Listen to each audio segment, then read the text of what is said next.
Welcome back. आप देख रहे हैं पत्थर की लकीर कार्यक्रम और इस वक्त हमारे साथ जुड़ रहे हैं इंटरनेट पर मशहूर एक टीचर पटना वाले खान सर।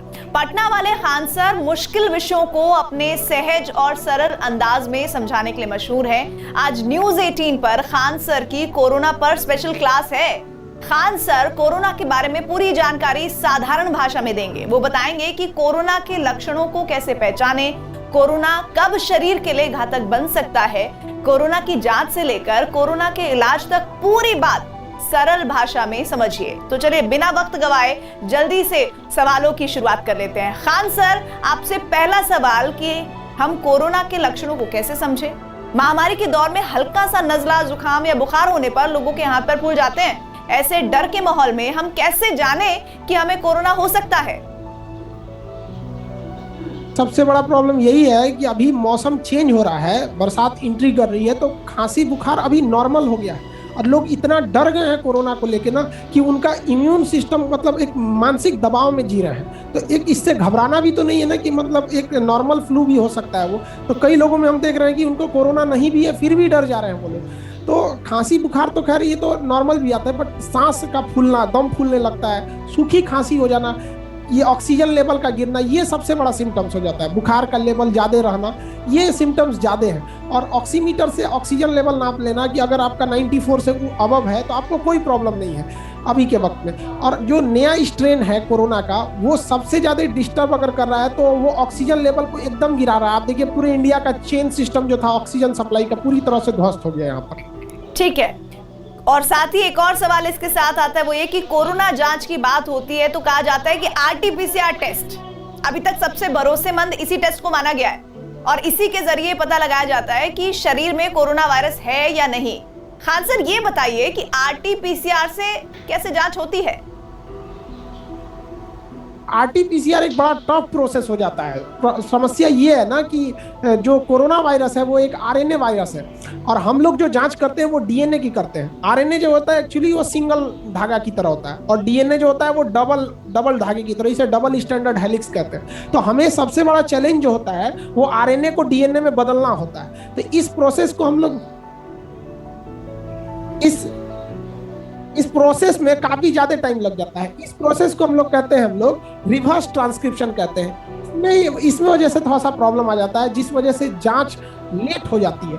अब यहाँ पे आरटीपीसीआर में क्या होता है कि रिवर्स ट्रांसक्रिप्शन करता है, वो आरएनए से डीएनए में लाएगा। इसके बावजूद अब वो तो डीएनए में आ गया लेकिन उसे कोरोना है या नहीं इसका तो पता नहीं चलेगा। तो उसकी साइकिल थ्रेशोल्ड चेक करना पड़ता है, कितने साइकिल घुमाएंगे इसको, कितने साइकिल में ये जाके कोरोना मिल रहा है। तो किसी को 2 ही साइकिल में मिल जाता है तो उसका कोरोना ज्यादा खतरनाक है। किसी कोरोना को ढूंढने में ज्यादा साइकिल लगता है, इसका मतलब उसमें कोरोना कम है। तो टोटल हम लोग 35 साइकिल घुमाते हैं जिसे हम लोग सीटी वैल्यू कहते हैं। तो जिसका आरटीपीसीआर का मतलब होता है रिवर्स ट्रांसक्रिप्शन पॉलीमेराज चेन हो गया यहाँ पे।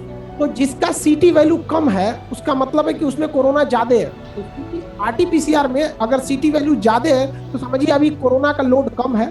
लेकिन ये सीटी वैल्यू जो है वो ये नहीं करती है कि आप मतलब सीरियस होंगे या नहीं होंगे, क्योंकि कोरोना बहुत जल्दी अपनी संख्या बढ़ा लेता है। अच्छा, आपने बताया कि सीटी वैल्यू को किस तरह से उसका हवाला दिया जाता है। आखिर आरटीपीसीआर टेस्ट में सीटी वैल्यू क्या होती है, इसको आपने समझाया सरल भाषा में। और ये भी अब थोड़ा और डिटेल में बताइए कि सीटी वैल्यू के मायने होते क्या हैं? सीटी वैल्यू बताता है कि आपके ऊपर कितना कोरोना वायरस का लोड आ चुका है। सपोज कीजिए कि आप किसी कोई बिल्डिंग है, उस बिल्डिंग में आतंकवादी घुसे हैं सब, तो हमारे जो पुलिस फोर्स या कमांडो जाएंगे तो सबसे पहले कमरे को चेक करेंगे। तो जैसे टोटल कमरे को तो कोई चेक नहीं कर सकता है ना, तो एक प्लान बना लिया जाएगा कि हर कोने से कुछ कमरे चेक कर लेना है, बीच में से कमरे चेक करना है, लॉबी, सीढ़ी वगैरह को चेक कर लेना है। तो ऐसे वैज्ञानिकों ने बताया है कि जब हम लोग आरएनए से डीएनए बनाएंगे तो इसमें कितने साइकिल को हम लोग चेक करेंगे। तो टोटल हमें 35 साइकिल चेक करना है, उसी को कहते हैं साइकिल थ्रेशोल्ड। अब जैसे हम किसी कमरे में गए, किसी बिल्डिंग में जिसमें आतंकवादियों को ढूंढना है, जैसे दरवाजा खोले हमें आतंकवादी मिल गया, पहले ही दरवाजा में मिल गया, तो उसे सीटी वैल्यू कहेंगे 1। किसी का पहला में नहीं मिला, दूसरा में नहीं मिला, 10वां में जाके मिला, तो हम कहेंगे कि उसका सीटी वैल्यू 10 है। मतलब आतंकवादी यानी जो एनिमी है उसे ढूंढने में ज्यादा टाइम लग रहा है, मतलब दुश्मन की संख्या कम है। तो आप ऐसे अंदाजा लगाइए कि अगर किसी की सीटी वैल्यू 30 है यानी उसका दुश्मन 30वें कमरे में मिला है और हमें चेक करना था टोटल 35 कमरे ही, तो हम ये कह सकते हैं कि उसके उस वायरस का उस बॉडी में जो वायरस आया है वो उसकी संख्या फिलहाल कम है, लेकिन ये नहीं कह सकते कि आगे भी कम रहेगी, क्योंकि बहुत जल्दी रेप्लिकेट करके अपनी संख्या बढ़ा लेता है ये कोरोना वायरस। तो सीटी वैल्यू बेसिकली वायरस लोड को बताता है कि कितना जल्दी वायरस मिल गया। सीटी वैल्यू कम होने का मतलब बहुत जल्दी मिल गया, मतलब आपके कोरोना का लोड बहुत ज्यादा है। तो चलिए, आपने सीटी वैल्यू के बारे में तो बता दिया, लेकिन जो मोटे तौर पर बात सामने आती है वो ये कि टेस्ट होने पर अगर पॉजिटिव रिजल्ट आए तो लोग घबरा जाते हैं, लेकिन ये भी देखा गया है कि बहुत से मरीज आसानी से ठीक हो जाते हैं। कोरोना पॉजिटिव होने पर हमें ये पता कैसे चलता है कि खतरा जो है वो कितना बड़ा है?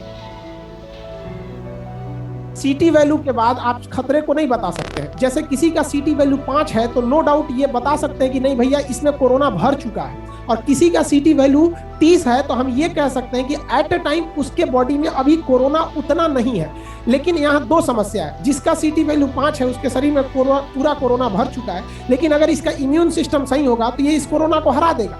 और किसी का सीटी वैल्यू 30 है तो उसमें अभी कोरोना भरा नहीं है, लेकिन अगर उसका इम्यून कमजोर होगा तो उसे कोरोना हरा देगा। तो ओवरऑल ये डिपेंड करता है कि हमारे इम्यून सिस्टम पे, और इम्यून सिस्टम के लिए एक बहुत बड़ा चीज होता है कि हमारा मनोस्थिति कैसी है। यदि हम मानसिक रूप से एकदम दृढ़ है कि नहीं हम कोरोना को हराएंगे ही हराएंगे, तो हमारा इम्यून उस समय डबल काम करने लगता है। और इसलिए आप देखते होंगे ना, हमारे इम्यून को बढ़ाने के लिए, जैसे सेना युद्ध करने जाती थी पहले जमाने में तो नगाड़े ढोल बजते थे, ये क्या करता था? ये हमारी शक्ति को बढ़ाता था। उसी तरह हमारी बॉडी की इम्यून सिस्टम को बढ़ाने के लिए हमारा मनोविश्वास होना चाहिए कि हम इससे जीतेंगे। लेकिन अभी क्या हो रहा है कि बेड की संख्या हॉस्पिटल में इतनी कम है कि कोई मरीज बेचारा एडमिट है, वो बच सकता है, लेकिन वो देख रहा है कि मेरे बगल में एक डेड बॉडी पड़ी है, इसके बगल में, वो बेचारा होपलेस हो जा रहा है, उसकी खुद की बीपी कम हो जा रहा है, हार्ट बीट उसकी बढ़ जा रही है। ये एक बहुत बड़ी समस्या हो गई हमारे सामने।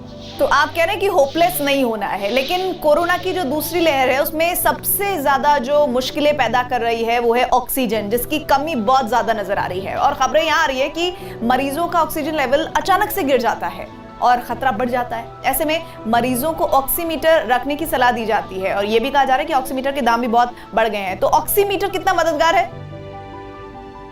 ऑक्सीमीटर के लिए ये तो कह सकते हैं कि बहुत ज्यादा मददगार है। आपको एट अ टाइम बता देता है कि हाँ आपका ऑक्सीजन लेवल घट रहा है। आप खुद से अरेंज कर सकते हैं या फिर कुछ प्रिकॉशन ले सकते हैं, क्योंकि हॉस्पिटल में जिस तरह से ऑक्सीजन का सप्लाई चेन टूटा है आप नहीं कर सकते। जैसे उत्तर प्रदेश का मोदी नगर, वहां से दिल्ली महज 1 घंटा था, तो मोदी नगर के ऑक्सीजन को हरियाणा पंजाब इधर भेजा गया है, जबकि पास में दिल्ली था। दिल्ली के ऑक्सीजन को उड़ीसा से लाया जा रहा है, बंगाल से लाया जा रहा है, जो 1500 किलोमीटर दूर है। तो रास्ते में ही 1500 किलोमीटर, 24 घंटा तो रास्ते में ही डिले हो जा रहा है। तो कोशिश ये करना चाहिए ऑक्सीजन चेन को, जहां जो मैन्युफैक्चरिंग प्लांट है वहां का वहीं से दिया जाए। अब जैसे मोदी नगर वाला था तो हरियाणा, यूपी, दिल्ली इसको दे दीजिए यहाँ पर, तो ऐसे नहीं होना चाहिए। तो ऑक्सीजन चेन की जो सप्लाई टूटी है, इस वजह से लोगों को ज्यादा घबराहट है। अब पल्स ऑक्सीमीटर अगर किसी के पास है, उसे लग रहा है कि नहीं हमारा ऑक्सीजन लेवल 90 से नीचे जा रहा है और ऑक्सीजन उसको 2 दिन बाद आएगा, तो फिलहाल वो ऑक्सीजन कैन आते हैं, तो जिस तरह से छोटा सा होता है ऑक्सीजन कैन, तो उससे 2-3 वो रख लेगा तो थोड़ा बहुत तो रिलीफ होगा ना।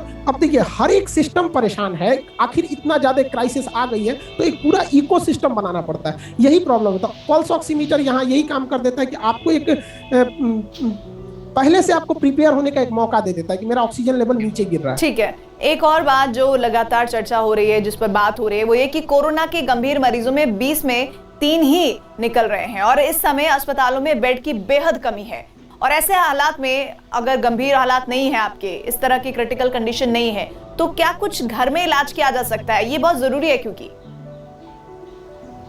सबसे परफेक्ट बात यही है। हमने कई हॉस्पिटल से हम बात किए, इवन हम डॉक्टर लोग भी हमको बताएं कि बहुत सारे ऐसे मरीज हैं जिन्हें हर हाल में एडमिट करना जरूरी है, लेकिन हॉस्पिटल में जगह नहीं है, वो बाहर बेचारे मर रहे हैं। और कुछ ऐसे मरीज हैं जो घर पे ही ठीक हो सकते हैं, बट वो आईसीयू में बैठे हुए हैं। अब क्या करिएगा, यही सबसे बड़ा प्रॉब्लम है कोरोना में ना। जो सबसे खतरनाक कोरोना है वो सेकंड जो डबल म्यूटेंट आया वो है। जो प्राइमरी कोरोना था जो वुहान से आया था वो ज्यादा खतरनाक नहीं, या पोस्ट वैक्सीन कोरोना, जैसे किसी को वैक्सीन लग गया उसे फिर कोरोना हो जाता है तो किसी कीमत पे नहीं मरेगा वो। अब किसी का इम्यून एकदम खराब है तो उसकी तो कोई गारंटी नहीं देता। री इन्फेक्टेड मरीज, कई मरीज को देख रहे हैं जिन्हें री इन्फेक्शन हुआ है, वो भी हॉस्पिटल में एडमिट है, तो ये लोग तो अपने से ठीक हो जाएंगे। 85% मरीज खुद से ठीक हो जाएंगे, बशर्ते उन्हें हिम्मत की जरूरत होनी चाहिए। एक मेरे जान पहचान में एक थे, मेरा उसको कोरोना था और उसका टेस्ट जांच कराया तो रिपोर्ट मेरे पास आया। हम उसको बताए नहीं भाई तुम्हें कोरोना है, लेकिन हर वो दवा, विटामिन सी, जिंक, दूध, नारियल पानी, ये सारा उसको देते रहे। और हम उन्हें उसको कहा कि तुम्हें डेंगू है, तो कहा सर कोई दिक्कत नहीं, हम डेंगू को तो ऐसे हरा देंगे। और वो ठीक हो गया। और जब ठीक हो गया हम उसको बताएं कि हम तुमको कोरोना है, 2 दिन तक उसका बीपी लो था कि सर आप हमसे झूठ बोले। तो यहाँ एक ये मानसिकता भी हो गई है कि लोग डर जा रहे हैं बहुत, क्योंकि अगल बगल की स्थिति को देखकर। तो डरना भी नहीं है इसमें, हिम्मत से काम लेना है यहाँ पर, और घर पे ठीक हो जाते हैं। इसलिए जरूरी है कि अगर आप घर होम आइसोलेशन में हैं तो याद रखिए आपके पास पल्स ऑक्सीमीटर रहना चाहिए, क्योंकि पल्स ऑक्सीमीटर अगर 85 से नीचे जा रहा है तो फिर आपको डॉक्टर से कंसल्ट करना पड़ेगा। और डॉक्टर अगर घर पे ऑक्सीजन प्रोवाइड करा देते हैं तो घर पे ऑक्सीजन लेने पे एक डेक्सामेथासोन जरूरी हो जाता है कि जब आप ऑक्सीजन पे हैं तो आपका फीवर लेवल को कंट्रोल करने के लिए वो डेक्सामेथासोन वो डॉक्टर ज्यादा अच्छे से प्रेस्क्राइब करेंगे इसको। ये बहुत बड़ा सच है जिस पर आप बोल रहे हैं कि कोरोना रिपोर्ट पॉजिटिव आने पर लोग बहुत होपलेस हो जाते हैं। अगर कोरोना पॉजिटिव हो भी जाए तो घर पर कुछ ऐसे तरीके बताइए जो फर्स्ट एड के तौर पर अपनाए जा सकते हैं। घर के लिए क्या है कि आपको 2 चीज का इस पे ध्यान देना है। सबसे पहला आपको हमारे अगर देखेंगे तो जिंक की मात्रा कम नहीं होनी चाहिए, और शुगर के मरीज में इंसुलिन कम होता है, और इंसुलिन बना ही होता है जिंक से। तो अगर किसी में इंसुलिन कमी है तो नो डाउट उसमें जिंक की कमी है, तो जिंक कम नहीं होना चाहिए। तो जिंक को बढ़ाने के लिए एक नॉर्मल टैबलेट आता है, वहां आप जिंक का टैबलेट देखिए वहां पे होगा, वो नहीं हो, हाँ वो दोनों दे दीजिए 1 मिनट। जैसे हमने यहाँ पर अभी जैसे प्रिकॉशन के रूप में यहाँ एक जिंक का टैबलेट है, ये विटामिन सी है। तो विटामिन सी हमें किसी भी खट्टे फल से मिल सकता है, तो यहाँ हम एक विटामिन सी का टैबलेट ले सकते हैं और ये जिंक ले सकते हैं। घर पे इसको प्रिकॉशन के लिए आराम से एक ले सकते हैं सुबह शाम, एक ये हो सकता है। और मान के चलिए जिंक नहीं मिल रहा है या विटामिन सी नहीं मिल पा रहा है, तो इस कंडीशन में भी हम लोग क्या कर सकते हैं, जिंक के लिए हम लोग दूध की मात्रा बढ़ा सकते हैं, अंडा खा सकते हैं। अब कुछ शाकाहारी लोग हैं वो अंडा नहीं खाते हैं, तो दूध की मात्रा बढ़ा लेनी चाहिए गर्म दूध से। और विटामिन सी के लिए खट्टे फल, आंवला बेहतरीन है, सूखा आंवला खाने से बेहतर हो जाएगा वहां पे। और पानी की मात्रा कम नहीं होने देना है, डिहाइड्रेट